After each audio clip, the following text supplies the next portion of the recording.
तर हाय नमस्कार, माझं नाव ऋषभ आणि माझ्या यूट्यूब चॅनलमध्ये तुमचं सगळ्यांचं स्वागत आहे।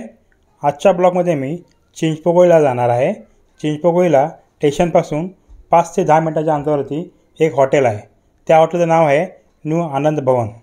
त्या हॉटेलमध्ये मी मिसळपाव आणि वडा उसळ ट्राय करायला जाणार आहे। तसेच तिथं वडापावही फेमस आहे, तोही मी ट्राय करायला जाणार आहे। चला तर मग आजची व्हिडिओ आपण स्टार्ट करूया। आणि एक नंबर विनंती आहे, व्हिडिओ ही लास्टपर्यंत बघा आणि व्हिडिओ जर आवडली तर व्हिडिओला लाईक आणि चॅनलला सबस्क्राईब नक्की करा।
मार्शल